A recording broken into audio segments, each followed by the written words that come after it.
Yo,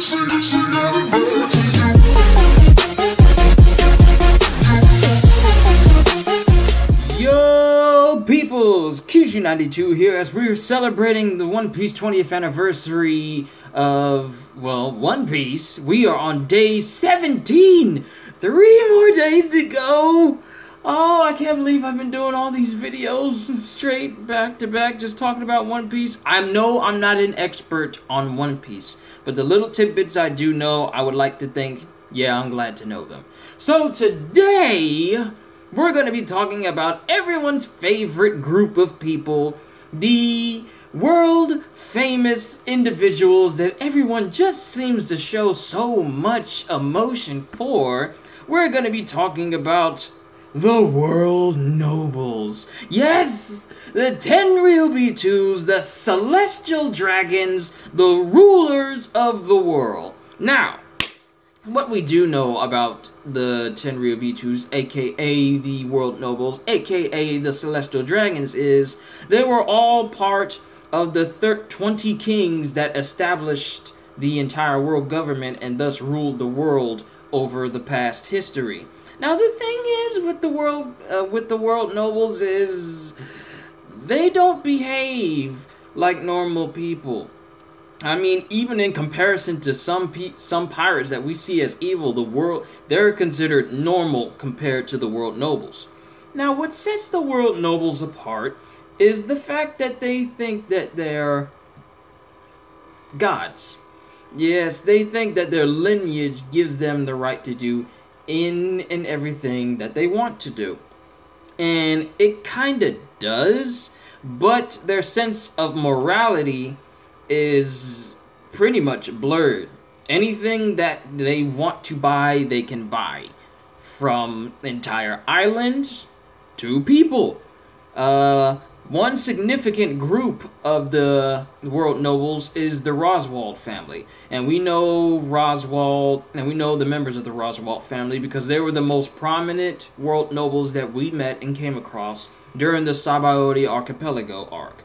And was, I want to say, Charles Roswaal and Shalulia, and their father, I forget what their father's name is, Saint Roswaal, Saint Charles, and Saint Shalulia, and they pretty much surmised up all that we've heard so much about the World Nobles due to how poorly they treat. Now the thing is, World Nobles look down on other people due to how spoiled their heritage is. They're so spoiled that they have absolutely no fighting capability whatsoever due to living in an eternal life of luxury.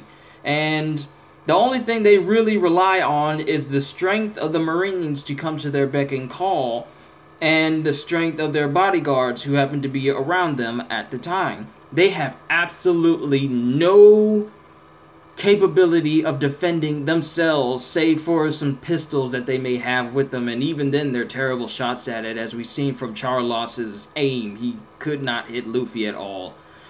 But the thing is with the World Nobles is their status grants them pretty much whatever they desire. If they see a woman, if a male World Noble sees a woman out in the street, he can literally buy that woman, and no one can touch them, save for one person so far. I know there's another one, but I forget when he died. I think it's Saint Kamel. Oh wait, no, that's in Film Gold. I haven't seen that film. No spoilers. Okay, but save for one person, no one can touch the World Nobles due to just how high in status they are. But the thing is, they're not liked by anybody. Pirates and normal people alike. Even the Marines get tired of the World Nobles sometimes, but they still have to answer to them. Now, the World Nobles themselves, they pretty much live such a high and mighty life that they can't even come into the same area as us normal people without protecting themselves in full body suits and having helmets or bubbles around their heads so they don't resin bubbles or resin helmets, whichever they choose, because some bubbles won't work if they go in certain areas. But resin bubbles and full-on bodysuits to protect themselves and to avoid breathing the air of the common people, because they see themselves as above everybody else due solely to their heritage.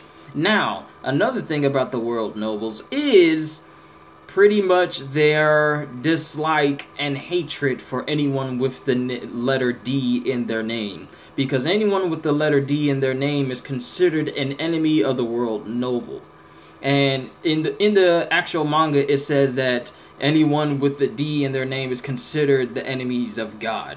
But what they mean by that is not actual God, but the world nobles who considers themselves gods. So anyone with a D in their name is automatically a sworn enemy of the nobles, which is why Doflamingo reacted the way he did when he found out that not only Luffy was a D, but Law was one as well, due to his own heritage of being a world noble before he was ousted by the rest of them. Now, world nobles have a lot of pull in the world. They can call on the Marines anytime they choose for any reason. They can pretty much buy people and everything off of the streets, and they can pretty much do whatever they want. Specifically, shoot and kill people in broad daylight, in public, in front of everyone, and they cannot get arrested. They cannot be touched in any way. The world nobles are literally have global diplomatic immunity from in and everything. Now, of course, there are some people that don't follow the rules or don't care about the rules of the world nobles, such as one of our friends, Monkey D. Luffy. When it came to Hachi being shot, when at this point in the Sabaody arc, Hachi had become a friend of the Straw Hats. After some trials going up against Duval and his pirate crew, Hachi has become a friend of the Straw Hat Pirates. And in the process of them trying to save Kami, who was kidnapped during that arc in order to be sold to a world noble, because pretty much they have an auction house where the world nobles can buy in and everything from giants to sea folk and everything in between. But when it came time for Luffy to try and save Kami, the world nobles of Shalulia and Charlos attempted to kill Kami, and Charlos shot Hachi. This, of course, angered Luffy because Luffy considered Hachi a friend at this point. And he was so mad and upset that he ignored what was going to happen to him if he laid a hand on Charlos. Everyone kept telling him not to do it. Even Eustace Kid and Law started to look and disbelieve, as if to say, no, he's not really going to do this, is he? And they're both known as very unpredictable pirates in their own right, but even they were taken back by the fact that Luffy was about to go toe-to-toe with a world noble, because that's something you don't do in the world, due to what it would cause. And, of course, Luffy pretty much just punches Charlos in the face, one of the most well-deserved punches in all of history. And even in the anime, it goes back to a manga style for a split second before it goes back to color, and he sends Charlos flying straight through a wall. Charlos is knocked out, and then they, I guess before the world nobles are knocked out by Rayleigh, who appears in the scene later, they call for Navy Admiral to come and pretty much handle the situation of them being, the world nobles being harmed by pirates. So Admiral Kizaru comes, because that's another thing they can do. They can call admirals wherever they are. And of course, admirals are feared in the Navy due to them being considered one of the three great powers. The Navy admirals, the Yonko, and the Seven Warlords. Which is because the admirals and the Marines are pretty much the top strongest fighters, and no pirate ever wants to go up against an admiral. At least no normal pirate. Only those that we've seen in the crew of Whitebeard and Rayleigh are able to go toe-to-toe with admirals everyone else pretty much just runs. And this caused all the pirates who were on Sabaody to flee because they heard that an admiral was coming. So and this included all of the 11 supernovas who were there at the time. Because of what Luffy did to a world noble, this caused the entire archipelago to go into an uproar and cause all the pirates to flee for their lives because of what Luffy did. And then the Marines tried to take down Luffy, Kid, and Law, but of course the captains, they showed their abilities and they easily beat the Marines. But due to the actions of the world nobles, they can be considered another antagonist in the series of One Piece due to just how they are, alongside Blackbeard. There's numerous other people, but the world nobles are pretty much the most hated individuals in all of the world.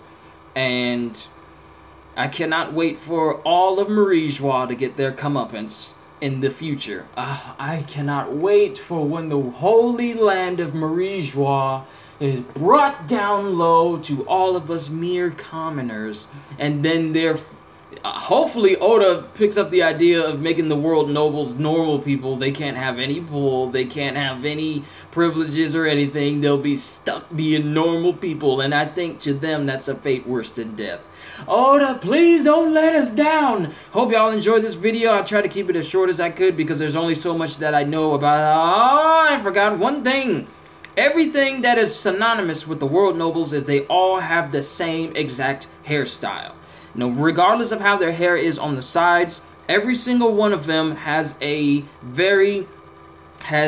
all the same type of cowlick that causes it to stand straight up and curl at the top. And this is universal for everybody. Even kids with short hair have a cowlick at the top of their heads. Doflamingo is a prime example of one of them. But that's it. That's all I had to add. Hope y'all enjoyed it. This has been me talking about the world nobles, and we look forward to the next video as we continue to talk about One Piece. We have 3 more days to go. We are almost done, everybody. And once again, I will see you in the next video. And once again, as always, later, peoples.